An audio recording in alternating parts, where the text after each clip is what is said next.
Allô? Allô? Allô?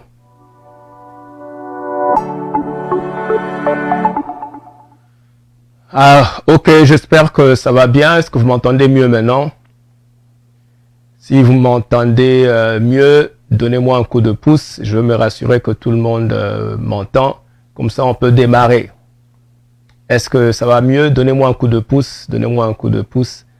Je veux me rassurer que tout le monde peut m'entendre. Est-ce que ça va? Vous m'entendez? Vous m'entendez? Donnez-moi un coup de pouce, comme ça Donnez un coup de pouce, comme ça je sais que vous m'entendez. On va démarrer. Ah, voilà. Ça va, vous m'entendez? Ok, ok, ok. Le son est là. Ok, le son est là, le son est là. Alors, si le son est là, vous me faites signe. Si le son est là, vous me faites signe. Et on va commencer. Très bien, très bien, très bien, très bien. Gloire à Dieu. Gloire à Dieu. Gloire à Dieu. Nous allons parler des choses vraiment intéressantes et profondes. Et je crois vraiment que Dieu va nous faire du bien. Donc, comme je l'ai dit, n'hésitez pas d'inviter, appelons nos frères et sœurs et connectons ensemble. Merci de nous rejoindre encore ce matin. Je crois que Dieu a des choses à nous communiquer, des informations qui vont, une information qui va vraiment nous révolutionner, et que Dieu bénisse tous les amoureux de Dieu qui sont en train de connecter maintenant. Restez connectés, il y a vraiment de très bonnes choses. En attendant, j'ai placé le lien de YouTube. Ah, très bien. En attendant, je place le lien de la chaîne YouTube. Allez tout de suite, allez sur la chaîne YouTube et, comment je peux dire, allez vous souscrire sur la chaîne YouTube. Devenez, allez vous souscrire là-bas. Comme ça, vous pouvez rester branché et aussi partager la chaîne YouTube Pasteur Samuel Kamwanga. Voilà, ça c'est l'émission de la fois passée sur le parler en langue, je crois, ou bien le mystère des coupes.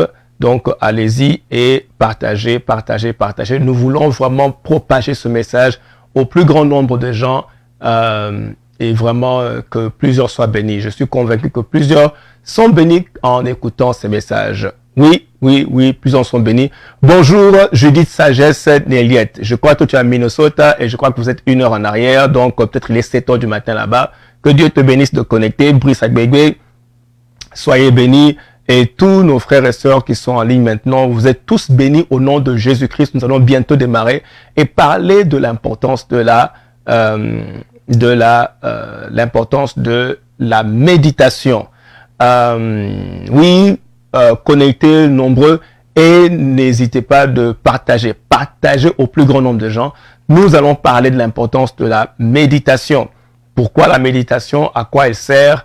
Et comment même méditer? Parce que, oui, bonjour, Coralie, Grégory. Dites-nous où vous nous suivez. Coralie, Grégory, vous êtes d'où?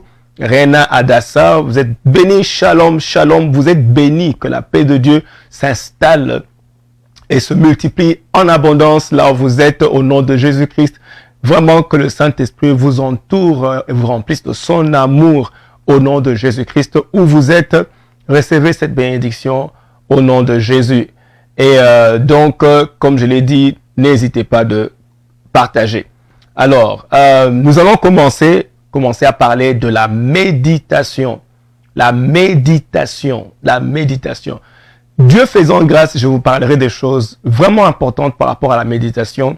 Et je voudrais commencer par vous poser une question.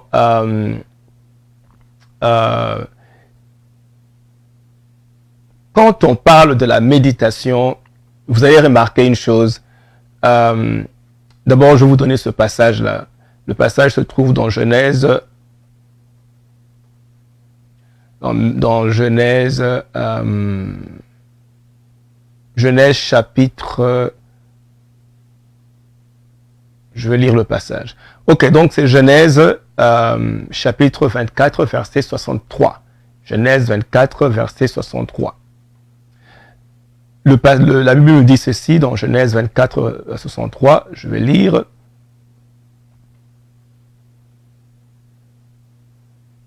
Voilà. Donc, 24, 63.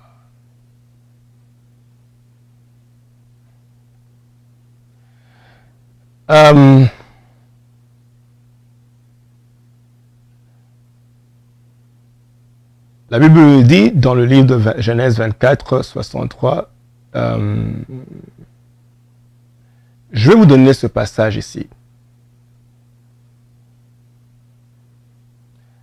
Et vous me direz ce que vous pensez. Genèse 24, 63. Écoutez ce passage. Reina Adassa d'Abidjan soit bénie. Ok. Alors, lisez ce passage avec moi. Le passage dit, Genèse 24, 63, le passage dit,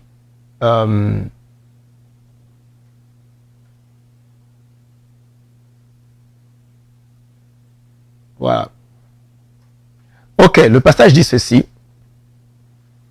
Oh, Grégory de Montréal, sois béni, sois béni. En plus, oh là, oh Coralie, oh là là, Coralie de Montréal, tu es béni, tu es béni, tu es béni.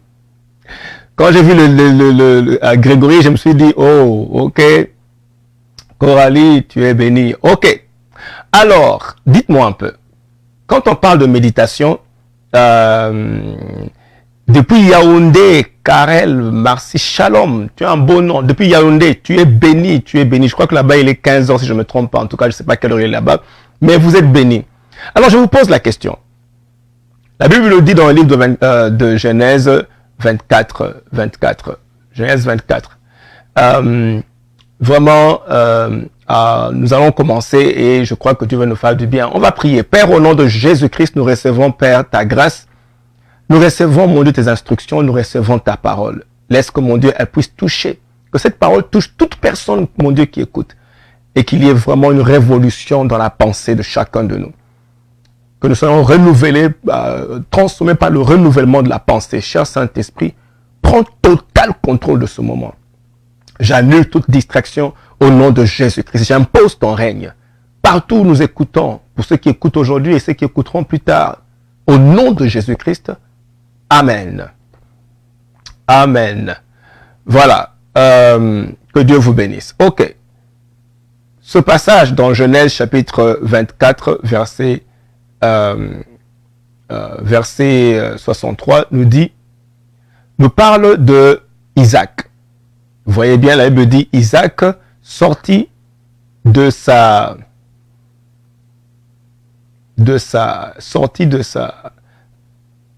je vais lire le passage, sortit pour méditer dans le champ. Isaac sortit pour méditer dans les champs vers le soir. Maintenant, ma question peut-être est celle-ci. Yvon Yameke, vous êtes béni au nom de Jésus. La question est celle-ci. Isaac est sorti pour méditer. La Bible dit Isaac est sorti pour méditer. Nous sommes en train de parler de la méditation. Suivez-moi très bien. La Bible dit Isaac est sorti pour méditer. Et dans le temps, il n'y avait pas de Bible. Qu'est-ce que Isaac était allé méditer? S'il n'y avait pas de Bible, il méditait sur quoi? Ou il méditait quoi? Je voudrais vous parler un peu de la méditation. Je mentionne ça pour vous expliquer un peu que la méditation, c'est un exercice que nous faisons pas simplement sur la parole de Dieu. C'est juste un exercice que l'être humain est capable de faire. Et maintenant, si vous voyez, Isaac est allé méditer et il ne méditait pas la parole. C'était pas nécessairement, il n'y avait pas de Bible. Ok, maintenant revenons sur la méditation proposée dans la parole de Dieu. La Bible nous dit dans le livre, vous allez remarquer que chaque fois qu'on parle de la méditation, vous ne verrez pas, chaque fois qu'on parle de la méditation, de la parole de Dieu, on parle de la méditation. Et vous voyez très peu, il y a peu d'endroits où, vous voyez, où on exhorte le croyant de lire la parole de Dieu. Il y a très peu d'endroits où on exhorte le croyant de lire la parole de Dieu. Par contre, quand Dieu parle, il parle de la méditation de la parole de Dieu, pas de la lecture de la parole de Dieu. Autrement dit, la parole de Dieu, on ne la lit pas seulement, mais on la médite. Et même quand on lit la parole de Dieu, on la lit pour la méditer. Pas juste pour une lecture qui informe, mais une méditation. Donc quand tu lis pour méditer. Ok? Donc la parole de Dieu, Dieu en fait exhorte. Quand Dieu parle de sa parole, il exige qu'on puisse la méditer. C'est pour ça que dans le livre de Josué, chapitre 1, verset 8, la Bible dit, de parole de Josué dit, que ce livre de la loi ne s'éloigne point de ta bouche. Médite-le jour et nuit. Médite-le jour et nuit. Dieu n'a pas dit lis le livre de la loi. Il dit médite-le jour et nuit. C'est parce qu'en fait, la parole de Dieu, suivez-moi, la parole de Dieu, Dieu en fait nous exhorte de méditer la parole, pas de la lire. Autrement dit, vous ne verrez pas un endroit où Dieu dit lisez la parole. Par contre, il dit méditer. C'est Dieu qui dit demande qu'on puisse méditer. Parce que Dieu, en fait, l'exercice que nous devons nous donner en lisant la parole, c'est nous lisons pour la méditer. Tu lis la parole de Dieu pour la méditer. Ok? Pourquoi alors? Pourquoi méditer? Je veux vous donner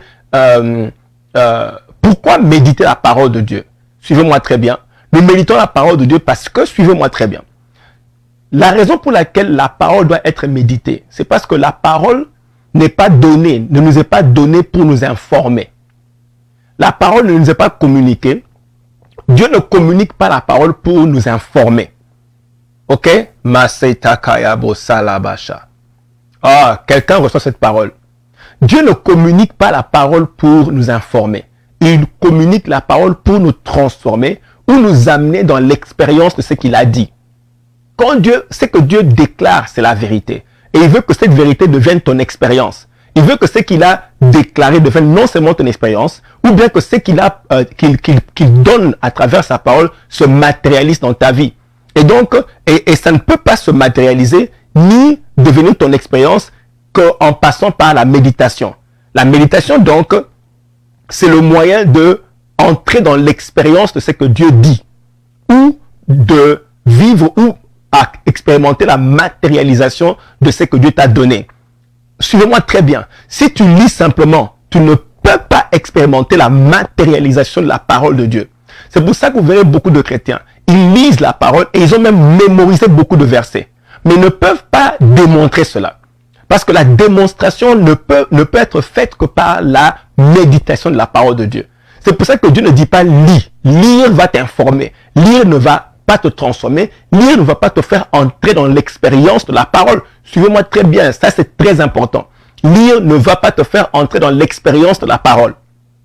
Lire va t'aider à être informé. Donc tu peux être informé quand tu lis la parole de Dieu. Et quand tu la lis comme un journal, c'est juste avoir des informations et lire comme un livre historique. Tu sauras par exemple que dans le passé, Marie était tombée enceinte, elle a mis au monde Jésus, et puis il y avait les trois mages, entre guillemets, ils n'étaient pas trois, mais bon, en lisant l'histoire, ça devient trois, et puis elle a mis au monde dans une crèche ou quoi. Toutes ces choses-là, c'est de l'histoire.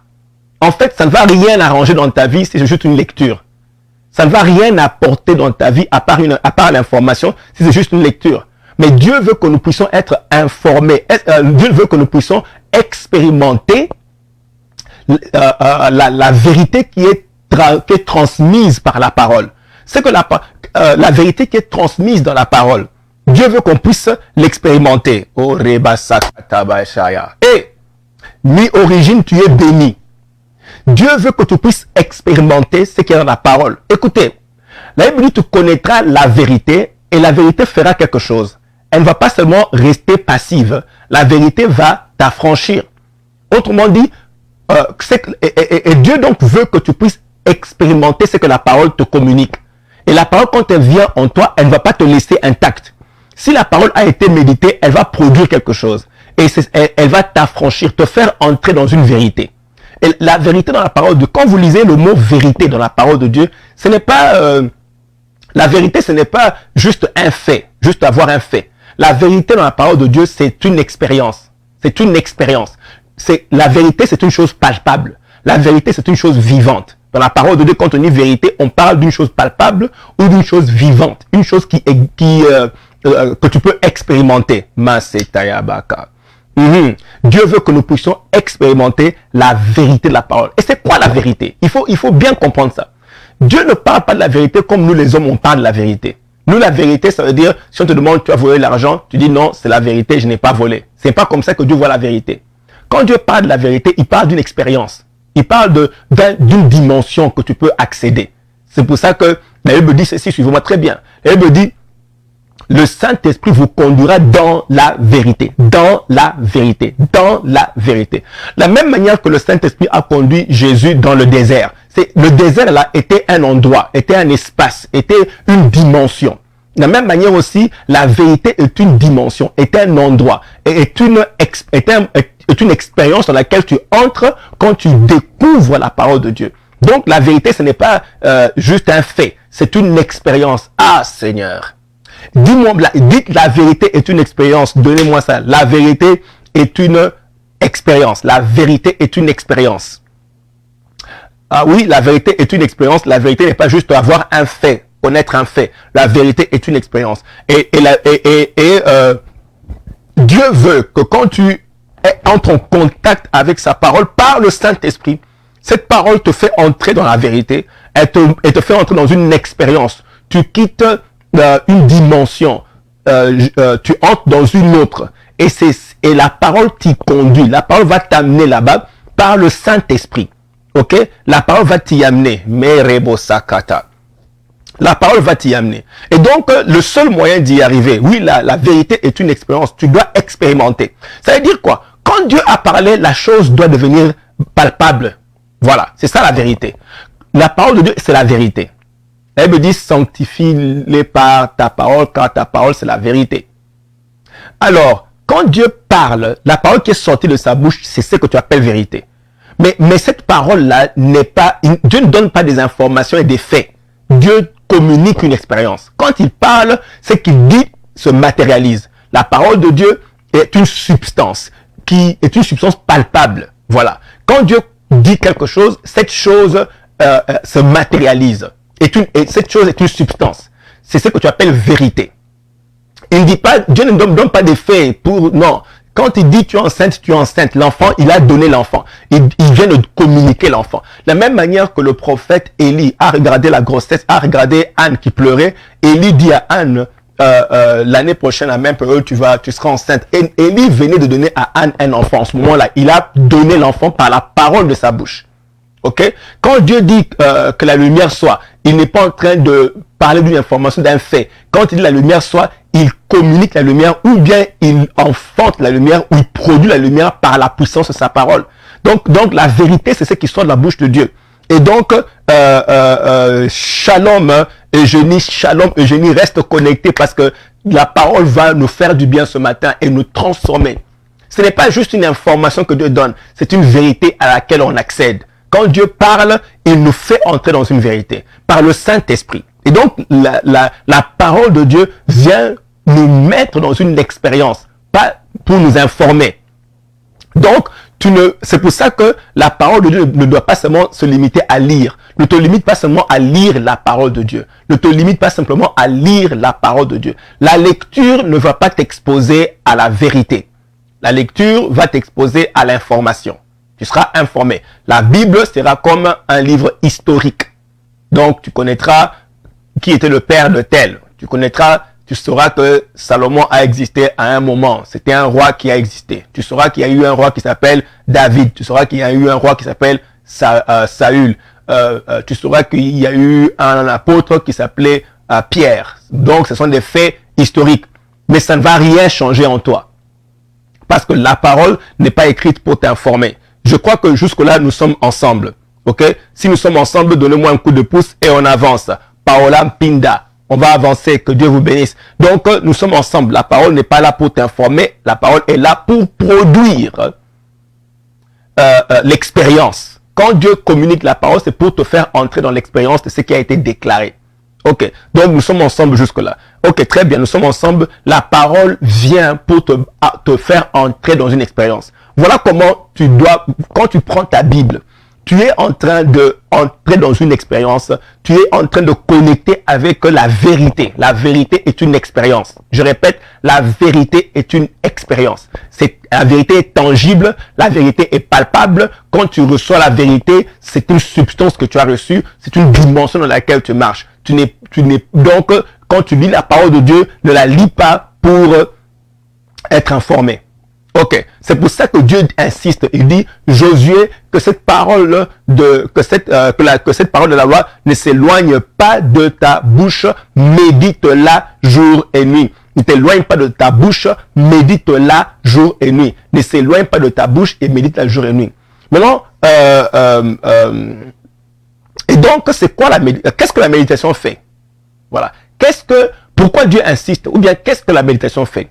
La méditation permet ce que j'appelle la conception.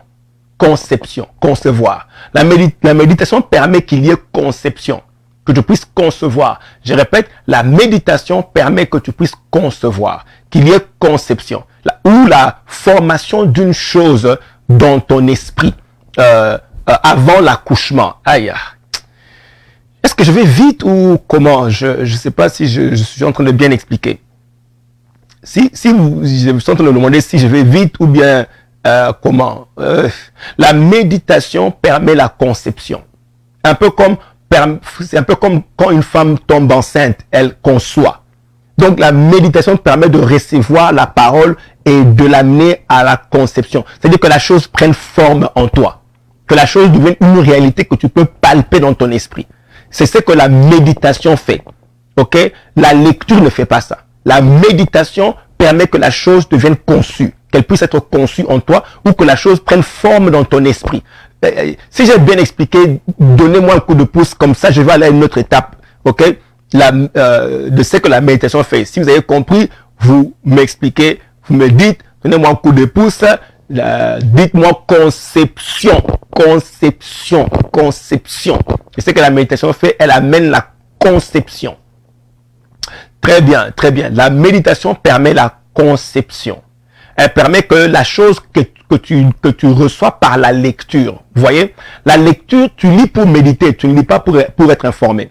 Et donc, la méditation permet, la lecture est informe, ou bien elle te permet de connaître l'existence d'une chose, sans nécessairement l'expérimenter.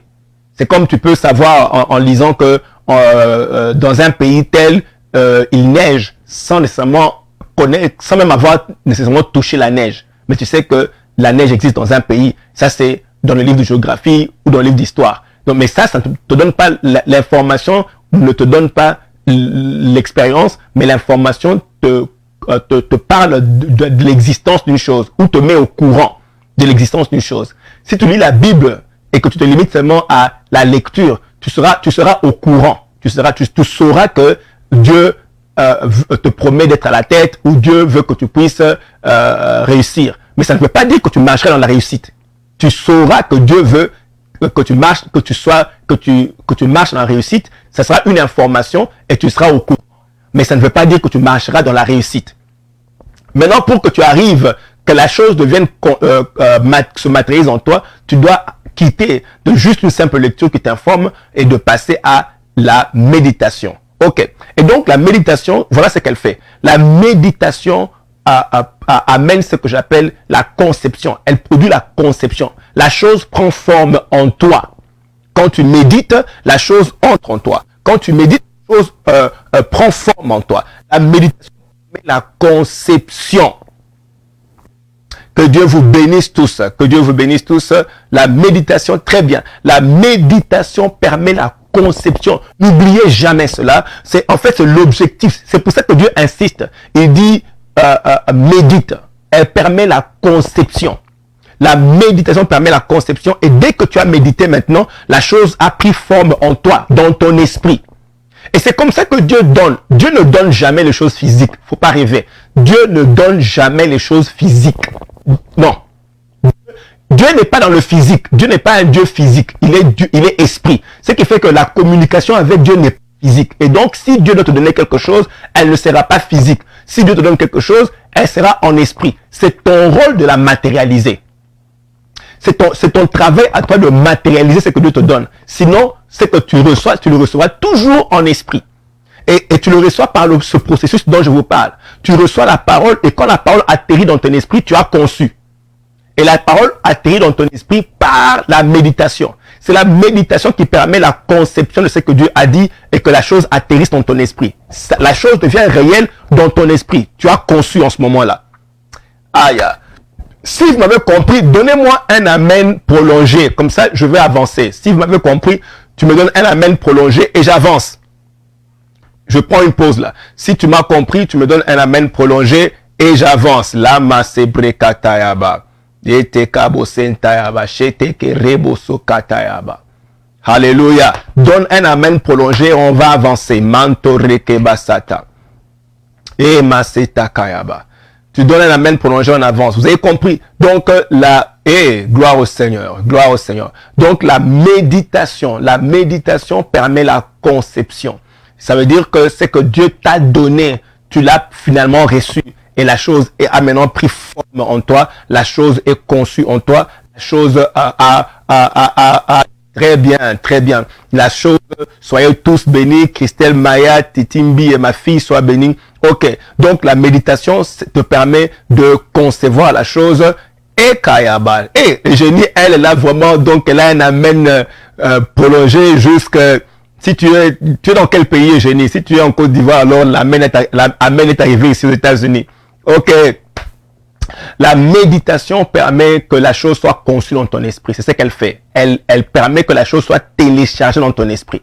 Vous voyez, quand Dieu te donne, tu reçois en esprit et tu ne peux recevoir la chose qu'en la concevant. Et pour la concevoir, pour qu'elle prenne forme, c'est la méditation qui permet la conception de la chose. Gloire au Seigneur. Voilà. C'est ce que la méditation fait. Elle permet que ce que Dieu t'a donné puisse atterrir dans ton esprit et qu'elle puisse commencer à prendre forme. Écoutez, vous allez voir que chaque fois qu'on parle là, parce que dès que la chose a pris forme dans ton esprit, dès que la chose est en toi, il ne reste plus qu'à l'enfanter. Voilà. Dès que la chose a pris place en toi, il ne te reste plus qu'à l'enfanter. Et des fois, ça peut prendre un peu de temps de conception. La conception peut prendre un peu de temps pour que la chose prenne entièrement forme. Et c'est pour ça que c'est pour ça que Dieu dit par exemple à Josué, médite la parole jour et nuit. Et il lui donne par exemple une durée parce que la chose doit être bien conçue dans ton esprit. Et des fois, ça peut prendre le temps que la chose soit complètement conçue. Et donc, le temps que ça va prendre, ça demande que tu sois exposé à l'information pendant longtemps pour méditer jour et nuit. Tu médites jour et nuit. Donc, tu es exposé à la même information, à la même parole. Tu es informé pendant jour et nuit. Tu t'exposes à ça jour et nuit. Tu t'exposes à ça jour et nuit. Et pendant que tu le fais, la chose est en train de se former ou de prendre forme et d'être conçue en toi jusqu'à ce que la chose soit à terme dans ton esprit. Ok? Jusqu'à ce que la chose soit à terme dans ton esprit. Et quand la chose atteint quand la méditation a avancé, que la chose est à terme dans ton esprit, que la chose a vraiment pris forme, qu'elle est bien cristallisée dans ton esprit, là maintenant tu peux passer à l'enfantement. Donc la méditation permet que tu ailles maintenant à l'enfantement. Tu ne peux pas enfanter, matérialiser une chose que tu n'as pas conçue dans ton esprit, ça n'existe pas. Comme Dieu ne vient pas du monde physique pour te donner les choses, il passe par le monde spirituel et il communique à ton esprit. C'est ton esprit maintenant qui a reçu la chose, qui doit maintenant matérialiser la chose dans le physique. Suivez-moi. Dieu donne Canaan. Il donne Canaan à Israël. Mais Dieu n'a jamais possédé Canaan. Il n'a jamais conquis Canaan. Pourquoi? Parce que Dieu, quand il te donne une chose, il te le donne dans le spirituel. Et quand tu as reçu la chose et que tu as conçu la chose, maintenant tu peux aller la matérialiser. La matérialisation, c'est notre travail. C'est nous qui allons matérialiser, mais Dieu, lui, il donne en esprit et nous matérialisons comment? C'est par le processus justement de la méditation. Quand tu as médité, tu as conçu la chose. Et dès que tu as conçu la chose, tu peux maintenant l'enfanter. Tu peux maintenant aller la coucher. Donc, la méditation permet de concevoir avant l'accouchement. Avant l'accouchement. Écoutez, vous allez voir que chaque fois qu'on parle de la méditation, on parle ou d'une conquête ou d'une chose que tu dois produire. Par exemple, dans Josué, dit tu réussiras dans tout ce que tu feras si tu médites. Ou bien tu pourras conquérir Canaan si tu arrives à méditer. Ok? Si tu arrives à méditer, tu pourras conquérir Canaan. Parce que la méditation permet la production. Regardez le passage de le psaume verset 1, chapitre 1, verset 1, ou bien je le joue verset 3. La Bible dit ceci: heureux l'homme qui ne marche pas selon les conseils de méchants, qui ne s'arrête pas sur la voie des pécheurs et qui ne s'assied pas en compagnie des moqueurs, mais qui trouve son plaisir dans la loi de l'Éternel et qui la médite jour et nuit. Vous voyez, la méditation demande vraiment un degré de concentration. La méditation demande exige un degré de concentration où tu le fais pendant de longues durées. Ok, j'aurai le temps d'expliquer cela si Dieu nous fait grâce. Ok, donc qui médite la parole jour et nuit, tu médites. Voilà ce qui se passe. La Bible dit, la personne qui médite la parole de Dieu jour et nuit, il est comme un arbre planté près d'un courant d'eau qui donne son fruit en sa saison. Aha! La méditation permet d'accoucher, de produire. Écoutez, dès que tu as médité, tu n'as plus de choix que d'aller produire, que d'aller enfanter, que d'aller accoucher. Tu ne peux pas accoucher les promesses de Dieu sans les avoir méditées. Et donc, tu dois passer par la méditation pour produire. Tu ne peux pas, il ne faut pas rêver. Tu ne peux pas produire. Tu ne peux rien produire de ce que Dieu t'a donné sans méditer. Tu passes par la méditation avant l'accouchement. Et donc, Dieu dit que celui qui médite la parole jour et nuit, qui trouve son plaisir dans la parole de Dieu et qui la médite jour et nuit, celui-là est comme un arbre planté près d'un courant d'eau qui produit. Autrement dit, tu ne peux pas faillir quand tu as médité. Tu ne peux pas faillir. Dieu dit, tu réussis dans tout ce que tu fais et tu produis ton fruit en ta saison. Remashaka. Tu produiras ton fruit en ta saison au nom de Jésus-Christ. Où que tu sois, que tu m'écoutes maintenant, tu produiras la saison. D'ailleurs, même la saison, c'est maintenant. La saison, c'est maintenant que tu es en train d'écouter cette parole. Cette parole te communique la vérité et tu reçois la vérité dans ton esprit. Tu reçois la vérité dans ton esprit et tu entres dans l'expérience de ce qui est déclaré maintenant. Tu entres dans l'expérience de la parole de Dieu maintenant au nom de Jésus-Christ. Reçois cette expérience et entre dans la parole, dans l'expérience de la parole de Dieu au nom de Jésus. Merci Seigneur Jésus. Oui, tu entres dans l'expérience de la parole.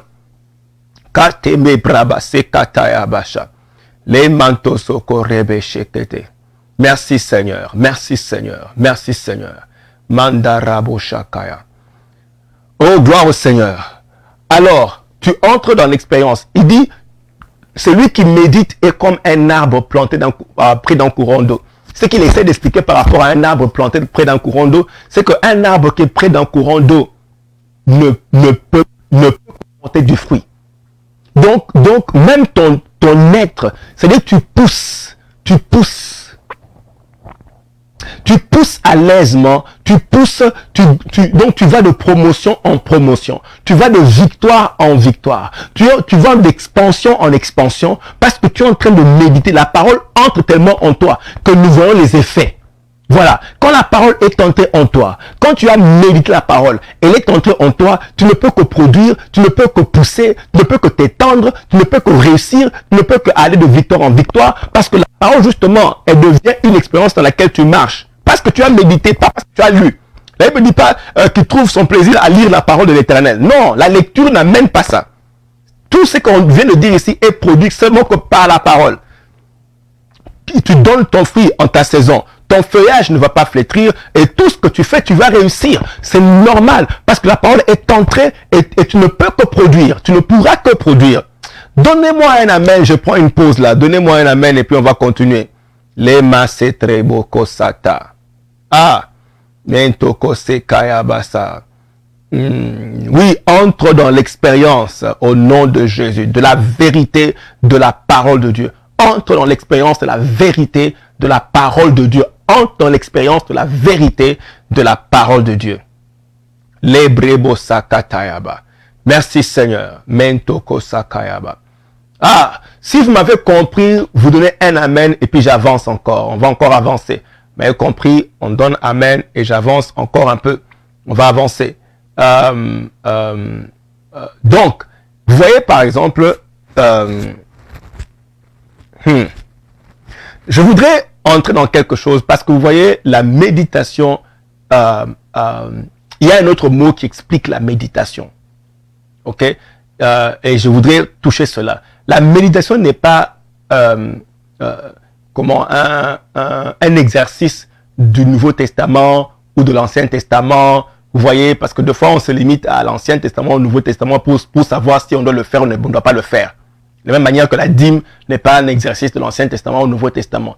La dîme, c'est juste un exercice spirituel. C'est un acte spirituel. Ça n'a rien à voir. Ça veut dire que c'est signalé dans l'Ancien Testament, c'est signalé dans le Nouveau Testament, mais c'est un acte spirituel. C'est pour les hommes spirituels. Ok, c'est un exercice qui permet des transactions spirituelles. De la même manière aussi, la méditation. C'est pas nécessairement un acte, un exercice de l'Ancien Testament au Nouveau Testament. C'est juste un exercice de tout être spirituel. Ok. Par exemple, quand Dieu a créé Adam et Ève, il a dit quelque chose de très particulier. Regardez comment il commence. Il dit à Adam et Ève, la Bible dit Dieu les bénit. Autrement dit, il a déclaré quelque chose. Dieu les bénit. Il a déclaré. Mombre basataka. Dieu a parlé. Bénir, c'est promulguer une bonne loi en ta faveur. Quand on bénit quelqu'un, on promulgue une bonne loi. C'est ben édicte, bénédiction. Ben qui veut dire bonne, et puis édicte ça veut dire loi. Une édicte ou un décret. Donc, bénédiction, c'est promulguer une bonne loi en faveur de quelqu'un. Et Dieu ici a promulgué, a déclaré sa parole en faveur de Adam et Ève. Dieu les bénit. Genèse chapitre 1, verset 28. Dieu les bénit. Mais écoutez ce qui vient tout de suite après. Dieu les bénit et leur dit, soyez féconds. Hey! Écoutez bien, bien aimé, ça c'est très puissant. Dieu les bénit et il dit, soyez féconds, soyez féconds, soyez féconds. Parce que ça c'est très puissant. Quand Dieu dit soyez féconds, il est en train de parler justement de la méditation. Je sais que là, vous vous posez la question, qu'est-ce que ça a à voir avec la méditation? Ok, soyez féconds, écoutez, le mot fécond veut dire, le mot fécond veut dire productif, produisez, inventif, créatif. Soyez fécond, soyez productif, fécond. Mais écoutez-moi très bien, suivez-moi très bien. Tu ne peux pas être fécond à moins d'être fécondé ou ensémencé. Tu ne peux pas être fécond à moins qu'il y ait une sémence qui t'ait stimulé, qui ait stimulé la production. Et quand Dieu dit soyez féconds, ça veut dire qu'il leur avait donné quelque chose qui allait les féconder ou les rendre enceintes. Parce que tu ne peux pas dire à quelqu'un, quand Dieu dit soyez féconds, ça veut dire qu'il leur a donné une chose qui leur a rendu fécond ou qui leur a rendu enceinte. Voilà. Fécondé. Tu es fécondé. Et quand on te dit soyez fécond, ça veut dire produit ou bien reproduit. Autrement dit, tu as reçu une sémence que tu dois maintenant reproduire. Vous allez voir que tout ce que Dieu a créé, vous allez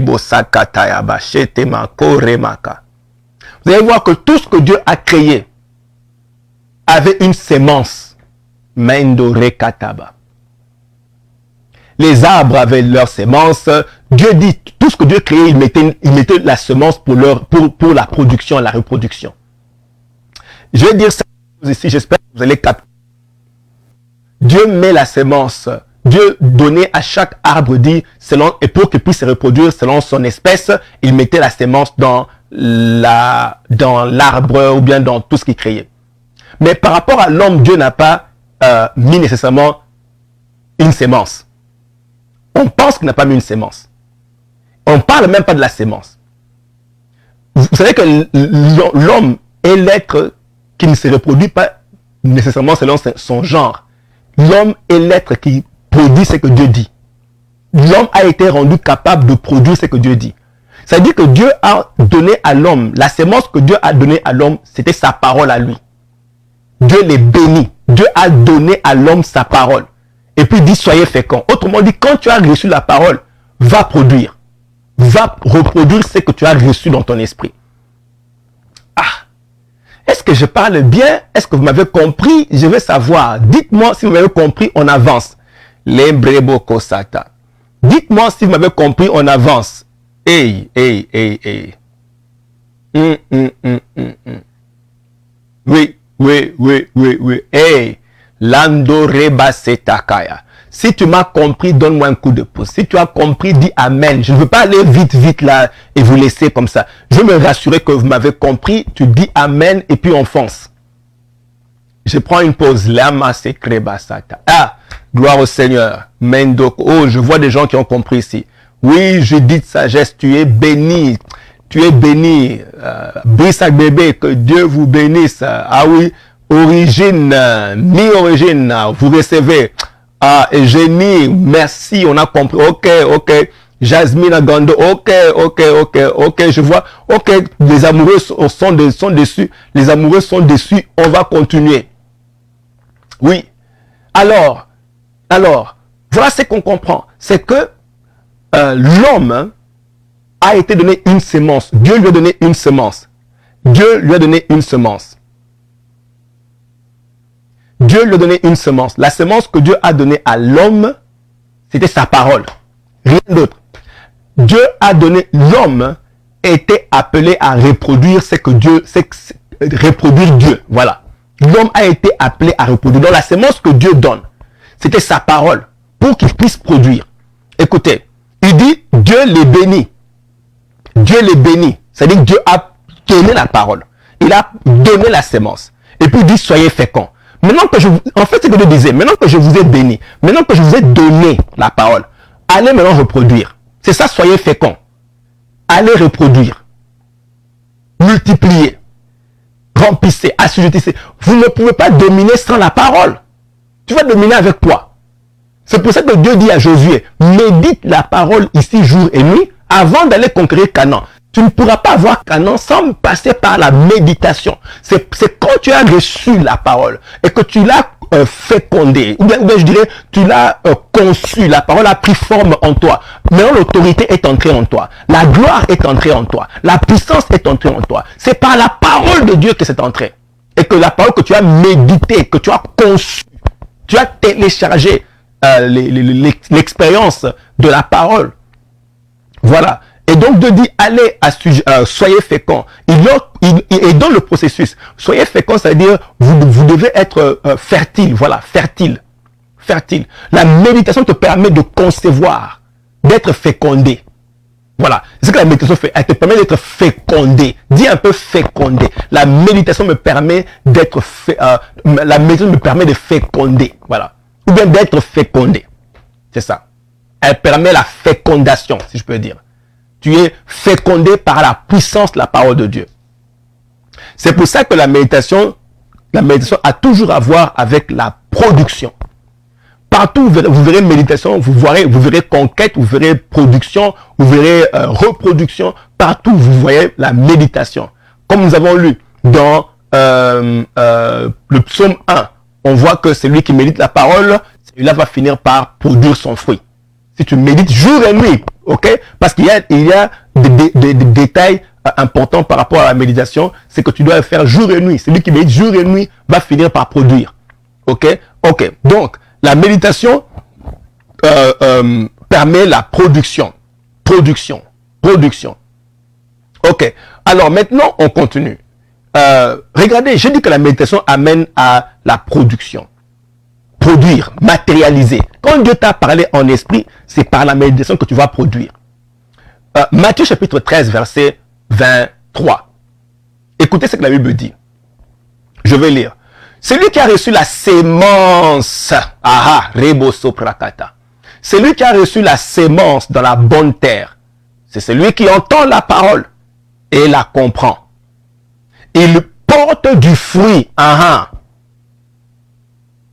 grain en donne 100, un autre 60, un autre 30. La Bible dit, c'est lui qui a reçu la sémence. C'est celui-là qui va porter du fruit. Autrement dit, tant que tu n'as pas reçu la sémence, tu n'as rien à produire. Tu ne peux rien produire tant que tu n'as pas reçu la sémence. Tu n'as rien à produire sur la terre sans sémence. Tu n'as rien. L'embrobosikatama. Tu n'as rien à produire.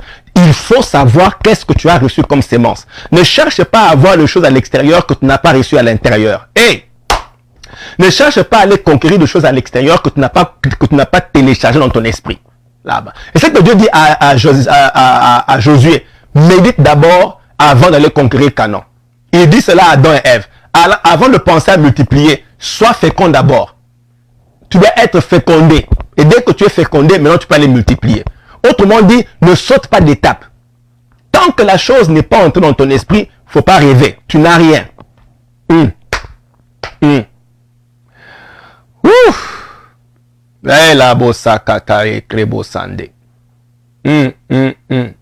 Si tu me suis, si tu m'as compris, donne-moi un grand amen et puis on continue. Un amen capital. Ah! Tu ne peux pas aller conquérir des choses à l'extérieur que tu n'as pas reçues à l'intérieur. Tu ne peux pas reproduire des choses que tu n'as pas, conçues dans ton être.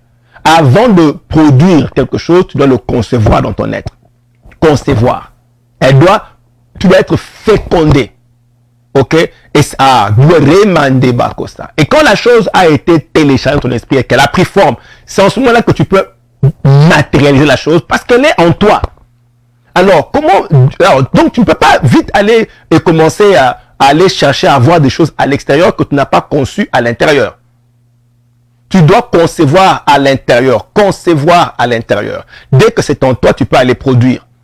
Tu peux aller reproduire. C'est pour ça que Dieu passe par ça. Il dit, c'est lui qui reçoit la sémence dans la bonne terre. Et voilà ce que Dieu dit. Toi, tu es la terre. Donc, voilà comment il faut regarder, il faut essayer de bien comprendre comment Dieu parle. Il utilise l'image de la terre pour expliquer comment la terre fonctionne. Si la sémence n'entre pas dans la terre, il ne faut pas attendre une récolte. Donc, il faut que cette sémence entre. Il faut qu'elle entre. Alors, elle va entrer comment? C'est par la méditation. Mais dès que la sémence est entrée, tu es devenu candidat à la reproduction. Il faut que la sémence atterrisse sur la terre. Qu'elle entre dans la terre et dès qu'elle est entrée, et la Bible dit que celui qui reçoit la sémence dans la bonne terre, c'est celui qui entend la parole. Autrement dit, la sémence, c'est la parole. D'ailleurs, Luc nous le dit, Luc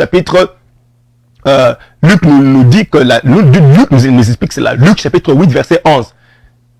Quand Dieu explique la parabole du semeur, il dit la sémence, c'est la parole. La sémence, c'est la parole. La sémence, c'est la parole. Donc, quand Dieu disait à Adam et Ève, soyez féconds, il venait de les féconder. Et puis il leur dit, produisez ou multipliez. Ok? Donc, quand Dieu dit soyez féconds, il dit allez multiplier. C'est ce qu'il voulait dire. Allez multiplier. Soyez féconds ou bien allez reproduire, allez produire ce que je viens de mettre en vous. Et donc, Dieu venait de déposer la sémence. Et puis il dit allez féconder. Alors, donc la sémence, c'est la parole de Dieu qui doit entrer et féconder ou féconder ton cœur, féconder ton esprit. Donc c'est la parole, reçois la parole. Et la Bible nous explique que tant que la parole n'est pas entrée sur la terre, dans la terre, elle ne va rien produire. Il faut qu'elle entre dans la terre. Il dit il faut qu'elle tombe sur la terre, qu'elle entre. Il faut que la terre maintenant, il faut que la terre reçoive la parole. C'est ce que j'appelle conception. Et ça se fait par la méditation. Et donc c'est pour ça que la Bible dit qu'en parlant des autres terres, la bonne terre c'est celle qui a reçu. Les autres terres n'étaient pas bonnes.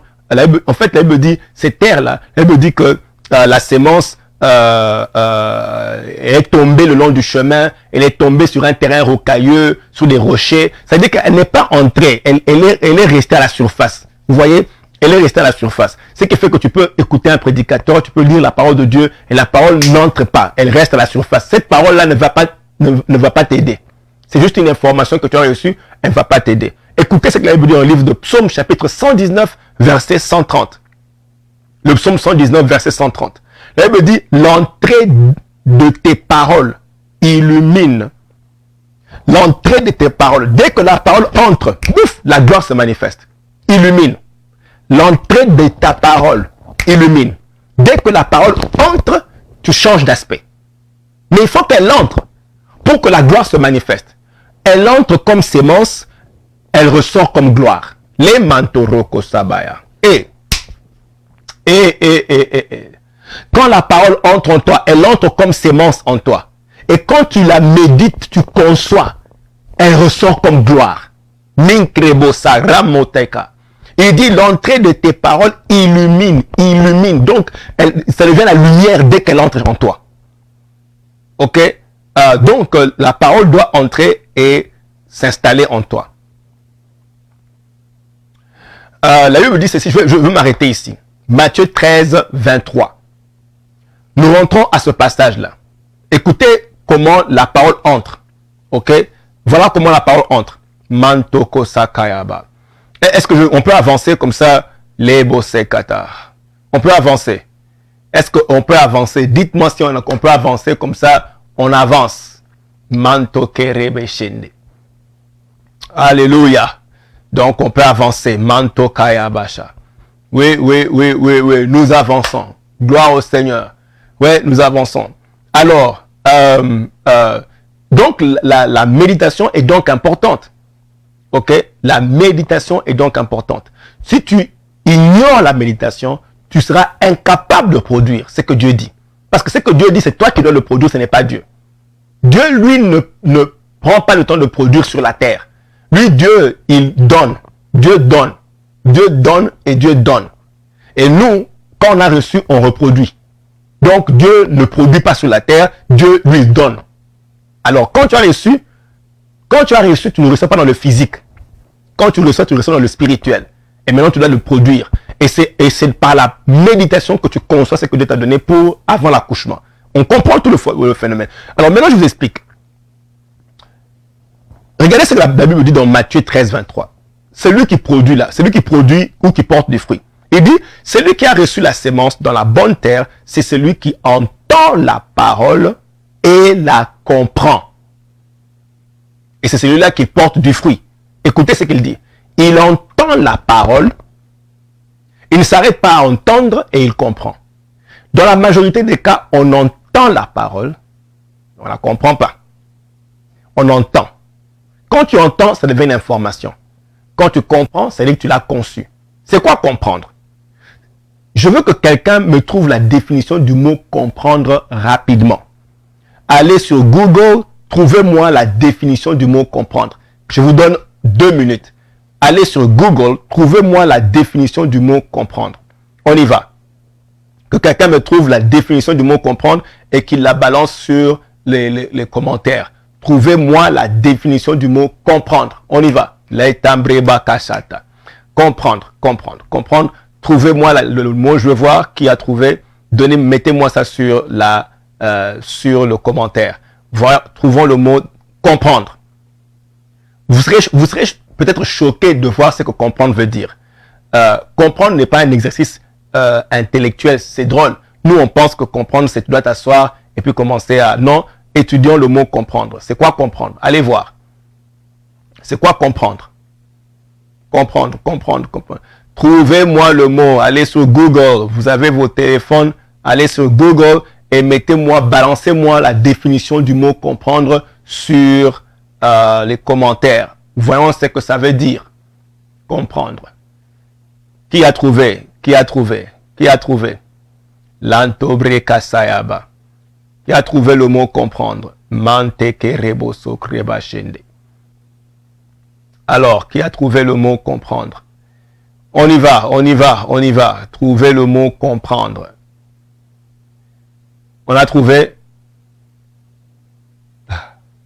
Balancez-moi la définition sur le commentaire. Comprendre. Manteke rebosayaba. Définition du mot comprendre. Ok. C'est lui qui trouve... Attendez. Voilà. La définition du mot comprendre. Qui a trouvé? Voyons, définition du mot comprendre. Ah! Wouh! Écoutez, comprendre, c'est concevoir quelque chose par l'esprit. Vous comprendre, percevoir par l'esprit. Vous entendez ça? Comprendre, recevoir dans son esprit. de recevoir dans son esprit la représentation nette d'une chose.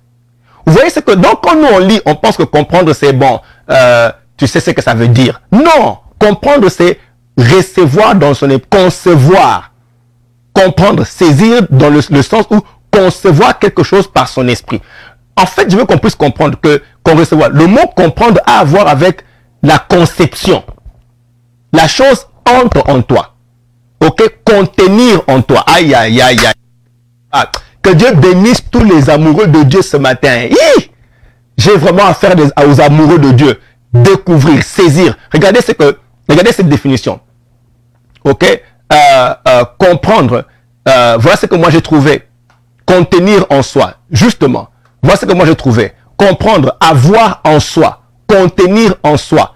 Inclure ou intégrer dans sa nature propre.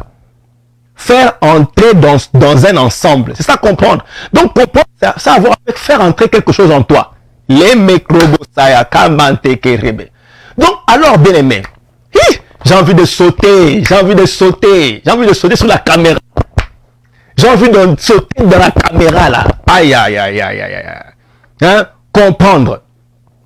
Ok? Comprendre. Vous voyez, c'est donc comprendre a à voir avec concevoir.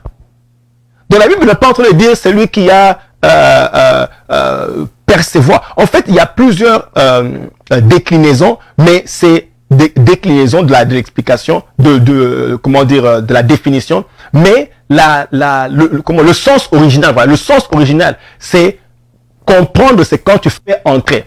Quand on dit par exemple que non, ta facture comprend tous les détails, c'est-à-dire que ta facture contient, ou ta facture a. Ok, compter quelqu'un, quelque chose dans un ensemble. Voilà, c'est ça la définition. Compter quelque chose dans un ensemble, c'est-à-dire entrer, un total. Ok, contenir, englober, inclure. C'est exactement ce que c'est englober, inclure, ou faire entrer, contenir. Ok, avoir en soi. Ok, c'est ce que comment dire, comprendre veut dire. Donc quand la Bible dit dans Matthieu 23, ok, quand la Bible dit dans Matthieu 23, Matthieu 13, la Bible dit c'est celui qui reçoit celui qui a reçu la sémence dans la bonne terre, c'est celui qui entend la parole et la comprend. C'est-à-dire qu'il a entendu et a fait entrer la parole en lui. Hey, les masataya barekata. Alors, bien aimé, suivez-moi très bien. Hein? C'est l'acte par lequel l'esprit s'approche d'une connaissance. La connaissance, là, c'est la sémence. Dieu dit que c'est la parole. Et donc, quand la parole vient, Dieu dit c'est lui qui a reçu la sémence. Recevoir. Et voilà comment celui qui reçoit la sémence, voilà le processus. Il entend la parole et il la fait entrer en lui. Donc l'information qu'il a reçue, ou bien ici Jean Kakla, Jean Kakla, il dit s'approprier une connaissance, s'approprier.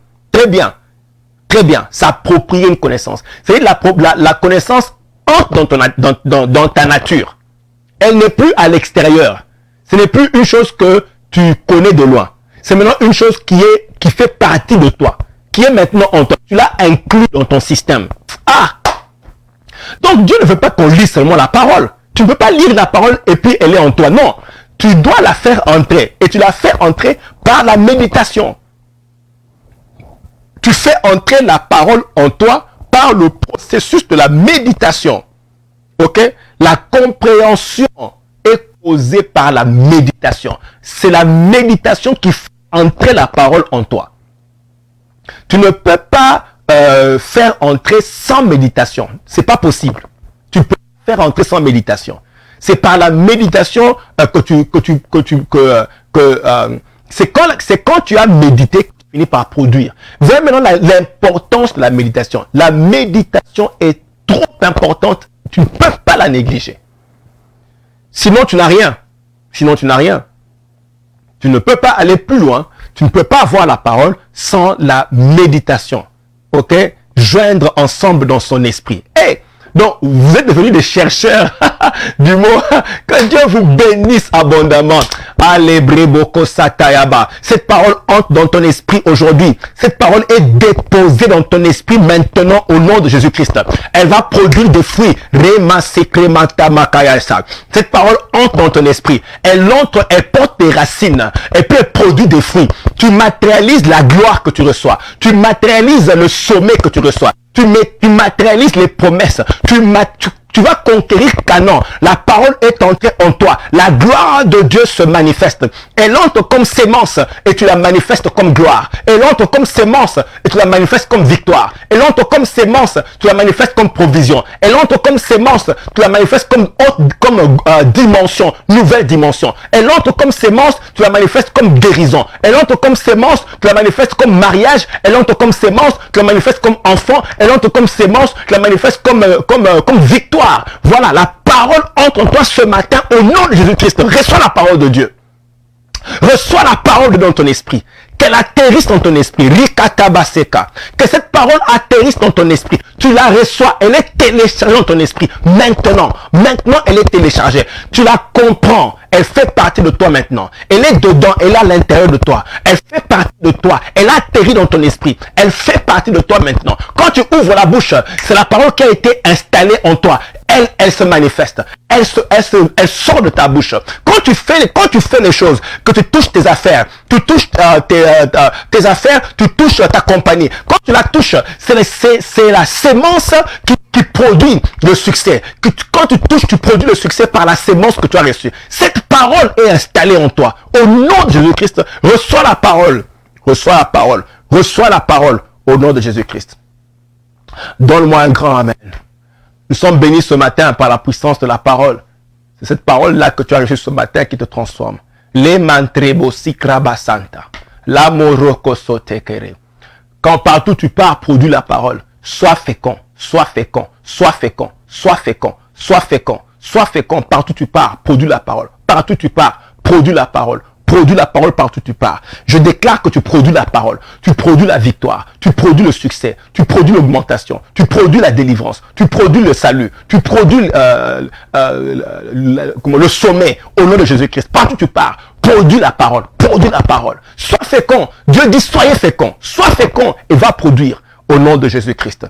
Va produire au nom de Jésus-Christ. Va produire la parole. Que Dieu vous bénisse ce matin. Nous sommes à la fin. La Masekraba Santa. Nous sommes à la fin. Tu as reçu la parole, va produire. Nous sommes à la fin. N'hésitez pas, continuez à nous rejoindre sur notre groupe Facebook.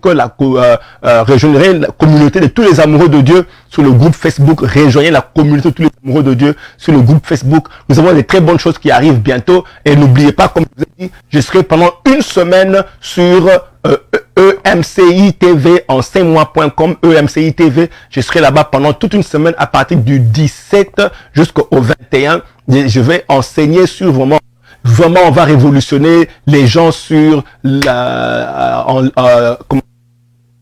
chaîne. Vraiment, invitez vos amis, vos frères. Il faut leur signaler que je serai là-bas pendant 5 jours. On va enseigner sur la parole, sur l'amour de Dieu. Et donc, connectez-vous. Et bientôt, on va aller dans plusieurs pays avec plusieurs hommes de Dieu. Et nous allons vraiment amener la révolution des amoureux de Dieu dans différents pays. Et donc, restez connectés. Il y a beaucoup de bonnes choses qui arrivent. Je vous aime beaucoup. Jésus-Christ est l'amoureux de nos âmes.